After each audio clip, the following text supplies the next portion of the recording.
Vamos voltar então para a Argentina para saber como foi então que essa Copa Conmebol Libertadores, quartas de final, o jogo da volta foi vivida pelo Jailson. A experiência da Conmebol Libertadores, não é isso, Jailson? Como é que você está vivendo então essa experiência? Boa tarde, Marcela. Boa tarde, Bira, Maripê. Boa tarde também aos fãs de esporte. Como a gente brinca aqui, né? A experiência da Libertadores é o que a gente brinca aí no Sport Center 1. Uma baita experiência, por sinal. Só para falar, o estádio balançando ontem, por exemplo, na hora que sai o primeiro gol do Estudiantes ali, né? No final do primeiro tempo, o estádio pulsando mesmo, vivendo essa noite épica de Libertadores. O estádio Uno, como eles falam aqui. E assim, foi como você bem disse, como o Pedro, né, disse na sua poesia, no final das contas, o Flamengo teve uma linda noite depois, principalmente, né, da redenção do Rossi, personagem do jogo, como ele mesmo disse, né, falha no primeiro gol, mas uma pedra ali, né, uma bola cantada do Estudiantes durante o jogo basicamente todo, bola na área ou bola alta em cima do Carrillo raspando, e o Flamengo o Flamengo teve muita dificuldade de entrar ali na defesa do Estudiantes. O Domingues foi bem, ele alternava a linha de 5 defensores com linha de 6 defensores, e o Flamengo não conseguia entrar na defesa, basicamente conseguia circular a bola pelo meio campo, mas não tinha tanto espaço para entrar. Então o Jorginho tentava algumas vezes, a Arrascaeta, Pedro e Plata abaixo, o Saul foi o cara mais lúcido também, finalizando bem de fora da área, mas o Flamengo com muita dificuldade. E a experiência da Libertadores aqui pra gente, como imprensa brasileira, foi de muitos xingamentos ao longo do estádio, ao longo do pré-jogo, muitos xingamentos ali, mas depois eles cantando, né, tentando ali empurrar a equipe argentina, e ali esqueceram um pouco da imprensa brasileira. Mas foi isso, uma baita experiência, muito interessante mesmo, muito legal, e daqui a pouco o Flamengo, né, volta para cá, dessa vez para o cilindro, para definir aí, né, uma possibilidade de vaga na final, que vai ser em Lima esse ano novamente, assim como foi em 2019. Marcelo.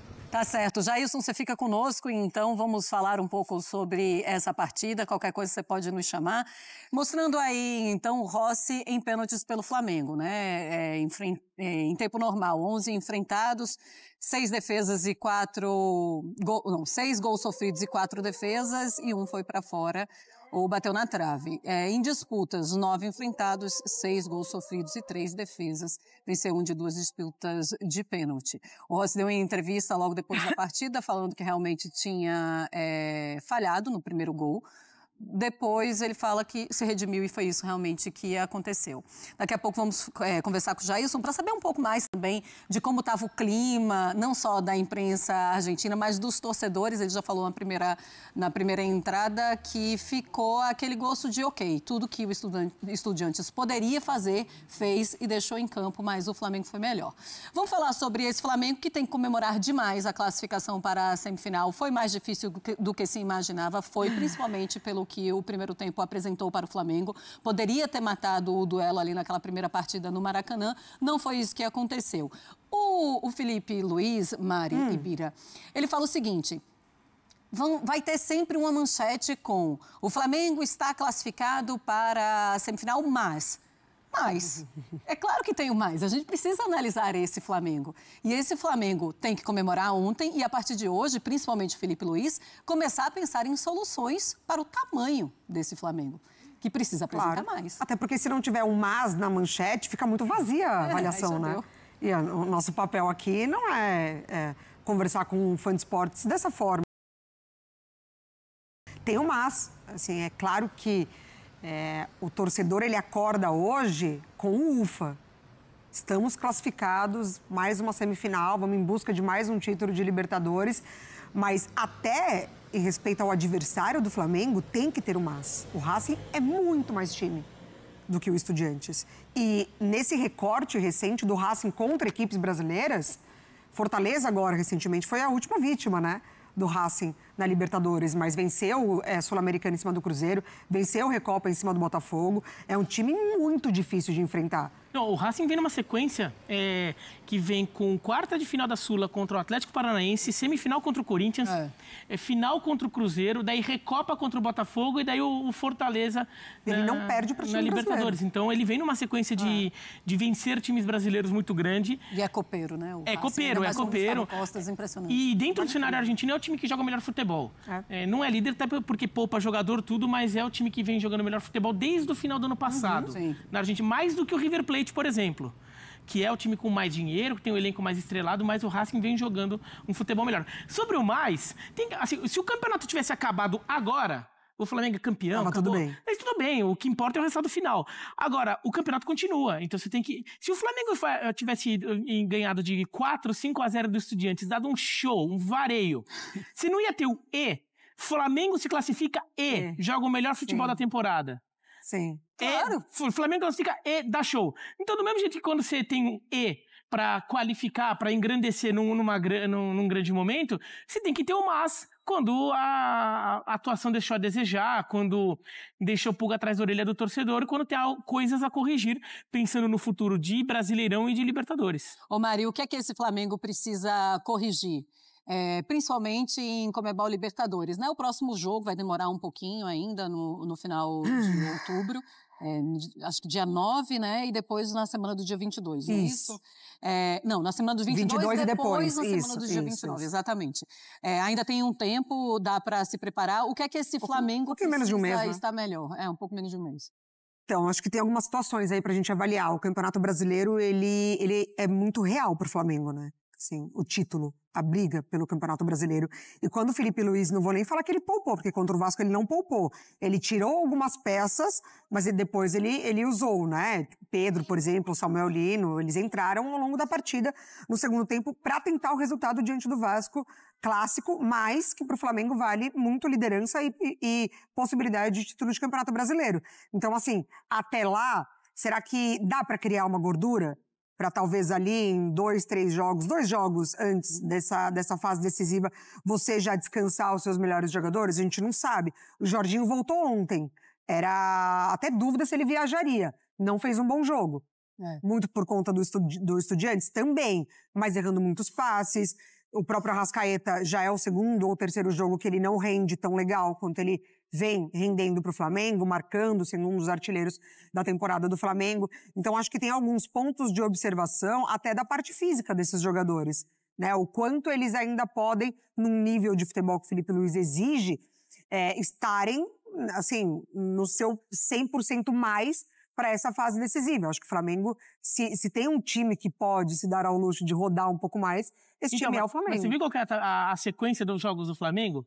É um negócio bizarro. A sorte é que é em casa, né? Algumas. Não, então, Corinthians fora, que é sempre adversário chato fora, vai ter que mostrar serviço pra torcida depois da derrota pro Sport. Vem direto da Argentina pra cá. Depois pega o Cruzeiro.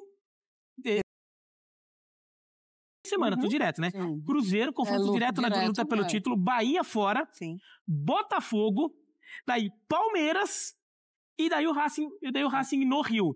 Então, se tem uma coisa boa aí é o Palmeiras, que tá na mesma situação. Então, o engraçado é que o Palmeiras, antes de viajar pra Quito pra pegar a LDU, e o Flamengo, antes de pegar o Racing em casa, eles se enfrentam. Que seria a rodada de poupar no Brasileiro, é o confronto direto entre o Flamengo e o Palmeiras. O Felipe ligando pro Abel e dizendo assim, Abel, vamos os dois então? E aí, combina de ficar os dois com misto? Os dois, a gente coloca o time reserva, vamos botar os reservas pra brigar aqui, vamos ver o que é que vai dar.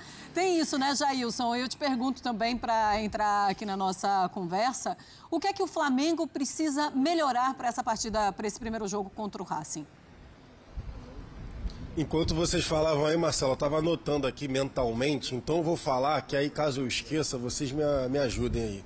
Racing, o mais, que o Felipe Luiz falou e vocês também citaram, e o Jorginho na partida de ontem, e também uma menção honrosa ao Carrascal. Vamos lá, vamos por parte. O Racing, que o Bira estava falando, eu acompanho ali, né, entendi perfeitamente. Ele foi fazendo justamente o que o Racing fez, né, desde a temporada passada, da eliminação em cima dos brasileiros, retrospecto em cima do que o Racing eliminou os brasileiros e como vem jogando também muito bem. Assim, Eu fui no El Cilindro, estava na partida lá do Racing contra o Vélez, vivendo, né, a experiência de Libertadores, e obviamente ali tinha a questão também de ser argentino, né, contra argentino, um confronto aqui local, e uma partida muito aguerrida. Não teve muita questão técnica. Foi uma partida muito aguerrida. O Vélez com o Sosa e o Zuculini no meio. Eu achei o meio-campo muito forte, mas ao mesmo tempo o meio-campo muito lento. E fazendo assim uma relação com o que o Estudiantes fez com o Flamengo, era basicamente o que o Racing fazia com o Maravilla Martínez. Muitas bolas esticadas para o Maravilla Martínez brigar com a defesa adversária. A questão é que o Solari, né, o ponta direita do Racing, foi bem demais. E ele aí acabou, enfim, fazendo o gol depois, mas era o cara mais lúcido desse campo de ataque. E em relação ao mais, o mais que o Felipe Luiz citou e vocês também falaram, é porque a exigência hoje, né, do Flamengo, da torcida do Flamengo, é muito grande. Porque o Flamengo, eu lembrei isso ontem, eu vou relembrar aqui, no jogo de ida do Flamengo contra o Inter, né, o Flamengo ganha de 1-0 e quem comemora o resultado no final do Maracanã é a torcida do Internacional. Então, assim, eu entendo perfeitamente a expectativa que a torcida, que o torcedor do Flamengo tem por conta do elenco, mas a gente está falando de Libertadores, a gente está falando de competição de altíssimo nível. Então, assim, o Flamengo ganha contra o Internacional e não estava bom. Depois o Flamengo consegue sustentar no jogo da volta. Aí ganha no Maracanã contra o Estudiantes, tudo bem. Teve o gol do Cargilini no final. Por quê? Porque o primeiro tempo era para ter sido uns 3, 4, né? E o Flamengo não conseguiu marcar mais gols. E ontem a mesma situação. Perde o jogo, estava ali com a posse de bola, criou algumas poucas oportunidades e aí só que não conseguiu marcar gol aos 90 minutos e o Rossi sai como herói. E aí já vou pegar o gancho para falar do Jorginho. Eu vi muita gente falando que o Jorginho foi muito mal no jogo, que o Jorginho errou muito. Eu até fui ver os números do Jorginho para ter o embasamento correto. Ele errou 12 passes e teve 15 perdas da posse da bola. Só que teve muito a ver com o Domingues para mim. O Domingues, ele monta uma linha de 5, 6 na defesa do Estudiantes e o Flamengo só tinha a saída de bola com o Jorginho pelo lado direito. A Arrascaeta muito mal. O Arrascaeta eu acho que foi um dos piores jogos que o Arrascaeta fez com a camisa do Flamengo. Ele não conseguia dar prosseguimento a nenhuma jogada. E aí o Jorginho acabou ficando sobrecarregado nessa construção pelo lado direito. Então aqui a gente estava vendo de cima, eu estava vendo a partida de cima, ele ficava tentando mexer com os companheiros. Varela, o Pedro, depois o Bruno Henrique, o próprio Plata, tentar algum tipo de movimentação para ele conseguir justamente fazer esse passe. E ninguém conseguia fazer esse tipo de movimentação por conta da linha de 6. E agora, para devolver para vocês também, em relação ao Carrascal que eu ia falar, eu acho que ele vai ser um ponto de virada nessa questão do descanso ao Arrascaeta. Ontem o Carrascal entrou ali um pouco mais lúcido, tentando até algumas jogadas de efeito, mas foi bem, além de ter cobrado o pênalti de forma espetacular, né, virando o pé ali na hora da decisão. Então eu acho que pode ter sim também essa minutagem a mais do Carrascal para descansar o Arrascaeta, como vocês falaram aí da questão física. Tem isso, né? E quando o Arrascaeta não funciona, o Flamengo cai muito de produção, é impressionante. Bom, o Felipe Luiz, ele falou sobre sobre o próximo adversário, o Racing, e sobre como enfrentar argentinos em Conmebol Libertadores. Vamos ouvi-lo. Cada time, cada jogo tem uma história diferente, um contexto diferente, mas na verdade que as equipes argentinas são muito competitivas, né? Então esse é o primeiro ponto, igualar essa intensidade, essa competitividade, que é o que tentamos fazer sempre contra esses times argentinos. E o que mais me surpreende deles como treinador é ver o quanto eles conseguem cobrir de campo com sacrifício. Às vezes em inferioridade numérica, um atacante marcando 2, 3 jogadores, e isso me surpreende porque faz com que seja complicado, né? No futebol. Às vezes no futebol brasileiro, simplesmente com trocar passes você já elimina os jogadores e chega numa situação confortável na área do adversário. O futebol argentino dificilmente você vai ter essa facilidade. Então essa talvez é a principal lição, é quanto campo eles conseguem cobrir com poucos jogadores. E então com certeza contra o Racing vai ser da mesma forma que foi hoje. Sibila está aqui no telão, então vamos prestigiar o Sibila, que acompanhou a classificação com uma certa dose de sofrimento, né, meu amigo, diante do Estudiantes. Já esperávamos, né, uma partida difícil, foi o que aconteceu, e o Flamengo continua na Argentina, né?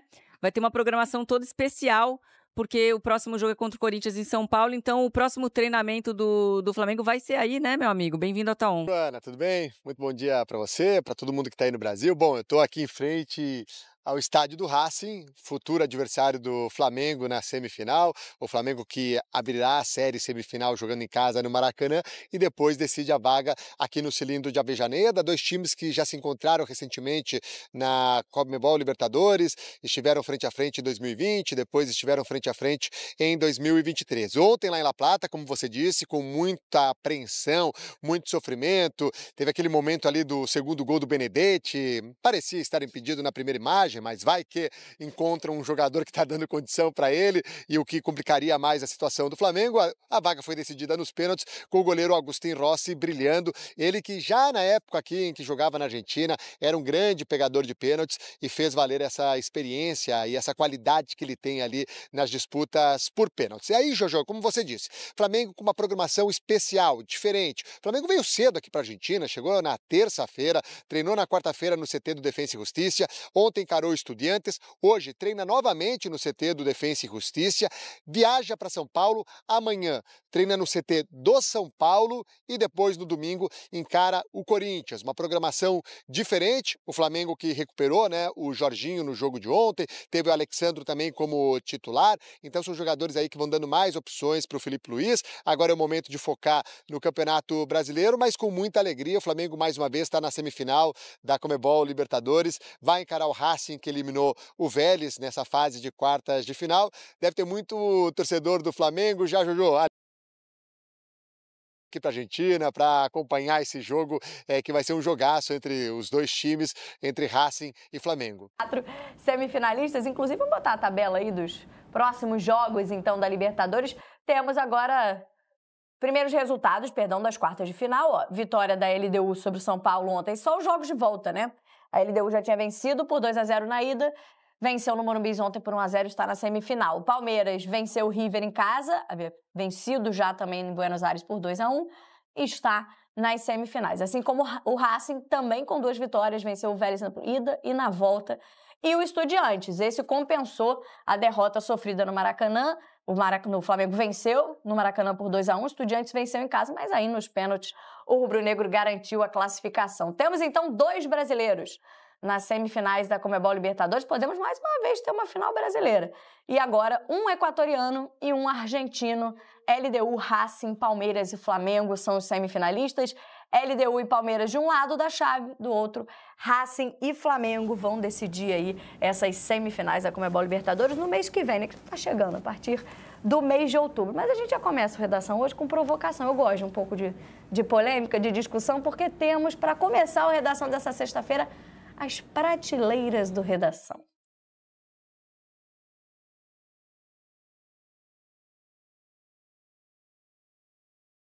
E aí, ó, a sugestão da nossa produção é a prateleira do Redação da Conmebol Libertadores, que fique claro, porque aí já quero soltar uma polêmica aqui. A equipe do Redação colocou ali, ó, Flamengo e Palmeiras na mesma prateleira, o Racing uma prateleira abaixo e a LDU ainda um pouco mais abaixo. Eu já provoco um pouco, Ana Thaís, porque eu acho que na Conmebol Libertadores o Palmeiras está uma prateleira acima, pelo que fez até aqui. O Flamengo passou um pouquinho mais de sufoco para chegar nessa semifinal. Concordo. Qual que é o critério da prateleira? É a atuação na Libertadores? Ou é o elenco, ou é a expectativa? Porque eu ainda coloco o Flamengo ali pau a pau com o Racing. Eu acho que é Palmeiras, Flamengo e Racing, a LDU, porque tem o fator casa muito importante para a campanha da LDU, embora tenha feito um jogo até interessante contra o São Paulo fora de casa, mas eu acho que na Libertadores a campanha do Flamengo, para mim, é aquém da expectativa. Claro, está numa semifinal, então não tem o que discutir. Mas de performance, né? Acho que o time flertou muito mais com insucesso nessa Libertadores, tendo esse super elenco. Então, acho que Palmeiras está numa prateleira única, Racing e Flamengo vêm numa prateleira parecidas e a LDU, para mim, vem nessa sequência. Porque a gente tem aí, né, Simas, um Palmeiras meio como time a ser batido, talvez, nessa Libertadores até aqui. Você começou dizendo que gosta de polêmica, né? Gosto, porque dá. Então, como eu gosto de polêmica discussão e ser atacado em redes sociais, eu primeiro já digo que a minha final ideal seria Racing e LDU. Não, mas eu falo isso como falei ano passado, quando foi Botafogo e Atlético Mineiro. Porque o torneio, já que hoje eles querem pensar futebol como produto, para o produto Libertadores, mais uma final brasileira evidente, entendam o que eu estou dizendo, você que está pensando em me xingar aí de casa. É óbvio que para o torcedor do Palmeiras, para o torcedor do Flamengo, ganhar a Libertadores é o objetivo, é legítimo. Se ganhar tem que comemorar muito, tem que festejar, é importante e tal. Mas para a Libertadores, para o futebol sul-americano, para tudo que está acontecendo, uma final Flamengo e Palmeiras vai reforçar a tendência da Libertadores virar uma Copa do Brasil com alguma presença ali de times argentinos e não sei o quê. Parece até aquelas Copas Américas que você convidava um time do Japão, convidava um time de não sei onde. Copa das Confederações. Surgia do nada um time da Oceania. O futebol sul-americano, as Copas do futebol sul-americano, elas estão vivendo esse dilema. E a Libertadores, sobretudo, ela está realmente se transformando por uma série de fatores que não vem ao caso dizer aqui quais são, porque o tema não é esse, mas inclui a questão financeira, inclui planejamento e tal. Ela está virando uma Supercopa do Brasil. Né? Essa é uma tendência. E eu acho que o Flamengo vai ter mais dificuldade, ainda que as conquistas principais da LDU, elas tenham sido sempre fazendo o primeiro jogo em Quito. Porque é um time que usa o fator campo. O Palmeiras jogou bem contra o Bolívar e passou pelo Bolívar na altitude. Mas a LDU faz resultado em Quito e depois ela vê o que acontece. Mas a tendência, eu acho que é Palmeiras e Flamengo. Palmeiras com alguma vantagem em relação à LDU, um pouquinho maior. E o Flamengo e Racing, eu acho que é um jogo duro, até pelas circunstâncias. A Avejaneda, a camisa do Racing, que também é uma camisa pesada. Mas, se você quer polêmica, eu confesso para os espectadores que eu acho que para a Libertadores, e a mesma coisa eu falei no ano passado, quando o Botafogo foi à final com o Atlético Mineiro, seria interessante quebrar essa hegemonia brasileira. Só uma carona no que está falando o professor, desculpa te interromper, Camila, mas eu concordo muito e eu temo que a semifinal, vou usar até um outro termo, eu acho que a Conmebol, essa semifinal pode ditar algum rumo distinto para a Libertadores do próximo ano. Porque a Conmebol, ela gosta de inventar, né? O atual presidente da Conmebol, ele tem como característica inventar. Ele inventou a final única, que eu acho uma aberração para um torneio de sul-americano. Embora seja um sucesso de público, as finais de Libertadores, e sempre que conta com times brasileiros, né, que é o que aconteceu nos últimos anos, desde que mudou praticamente esse formato, foi uma das grandes mudanças da Libertadores. Eu acho que a semifinal, dependendo do que acontecer agora, avançando os dois brasileiros, eu imagino que a Conmebol tente fazer alguma modificação para a próxima temporada para tentar, de alguma forma, mudar isso. Porque, assim, claro que tem a imposição financeira dos clubes brasileiros, não todos, mas os que, né, a gente for comparar aí os últimos campeões, o Fluminense está numa prateleira financeira bem diferente de Palmeiras e Flamengo, por exemplo. O Botafogo entrou num outro lugar também. Já que ela não consegue equilibrar esse fator financeiro, eu acho que ela vai mexer no formato, ela pode mexer no formato do torneio. Não sei se para 2026, porque já está em cima, né? A pré-Libertadores começa daqui 4 meses, por exemplo. Agora... Não é um problema, que a Conmebol muda a final também, a sede da final no mesmo ano, né? Isso, é nisso que eu queria chegar. Ela dá uma canetada ali e muda. Então, eu acho que essa semifinal, ela vai... Eu acho que tem a tendência que, dependendo de se avançar Flamengo e Palmeiras, ela aconteça alguma modificação mais radical pensando nisso na próxima temporada. Já houve, antigamente, quando a Conmebol impedia que times do mesmo país chegassem, né, avançassem. Nas fases anteriores. México chegasse na final, mas aberrações, assim. O time disputava, podia disputar a final. Não, nas fases anteriores, obrigavam times do mesmo país a se enfrentar para que não pudesse chegar, sei lá, uma semifinal só com brasileiros ou só com argentinos, algo que hoje é possível, né? Então, já houve essa regra. Ao mesmo tempo, a CBF surfa um pouco nessa onda do futebol brasileiro, que é o contrário, né? Que é aumentar ainda mais a participação brasileira na Conmebol Libertadores por ter esse amplo favoritismo. A gente está falando de 6 finais. O Brasil... Só para trazer o dado, essas últimas 6 finais de Libertadores, a gente só teve 2 clubes de fora do Brasil chegando à decisão, que foram o Boca, o River em 2019 e o Boca em 23, e os outros 10 eram brasileiros, se repetindo, inclusive. O PVC ontem, na transmissão, ele trouxe um dado importante. Em 36 semifinais, só 3 não tiveram brasileiros. Então, assim, é muita coisa. Tentou, né, por conta do nosso calendário, tirar os times brasileiros da pré-Libertadores e barganhar uma vaga direta ao invés daquela vaga de pré-Libertadores por conta da nossa organização. Para a Conmebol, isso não é interessante, porque ela já abre a pré-Libertadores com um público alto, movimentando já financeiramente, né? Se ela deixar ali com os clubes que não tem tanta torcida, isso não seja interessante. Então, assim, a Conmebol, ela tá pelo produto dela. Então, eu acredito que talvez essa semifinal, avançando os 2 brasileiros, tenha uma mudança, não sei se para 2026, embora eu reconheça que ela muda aí sem muito lastro. Né? Então tá aí, meus amigos, o Mengão que está classificado para as semifinais da Copa Conmebol Libertadores da América de 2025. Mengão que conseguiu vencer o time do Estudiantes da Argentina, lá na Argentina, nos pênaltis. O Flamengo sofreu bastante durante os 90 minutos, né, ali, para vencer o jogo, acabou perdendo por 1-0, mas como também tinha vencido por 1-0 no Maracanã, a decisão acabou, né, acontecendo nos pênaltis. O Flamengo que venceu o time do Estudiantes nos pênaltis por 4-2. O Rossi foi fundamental, defendendo, né, ali as penalidades que colocou o Flamengo nessa decisão de semifinal contra o time do Racing, também da Argentina. Então o Mengão agora vai se preparar, logicamente, para esse confronto, né? Esperamos que o Flamengo se prepare muito bem, até porque o time do Racing é um time muito forte. E agora, né, quem sabe, estamos a 2 jogos de mais uma decisão de Libertadores da América. Que alegria, meus amigos! Estamos na semi! Parceiro, Libertadores não tem jogo fácil, não. É sempre muito difícil. Tá, foi difícil, mas o Mengão conseguiu a classificação e agora só temos 2 times brasileiros, o Flamengo e o Palmeiras, né? Tendo em vista que o São Paulo foi eliminado pela LDU. Vou deixar aqui os créditos para o canal do Sport TV e também para o canal da ESPN Brasil. O link deles se encontra na descrição do vídeo como forma de crédito. Vou pedir a você que não é inscrito para se inscrever no canal, ativar o sino e deixar o like. Daqui a pouco eu volto e trago mais novidades para você. Afinal de contas, isso aqui é nossa paixão, isso aqui é o nosso amor. Fui, nação!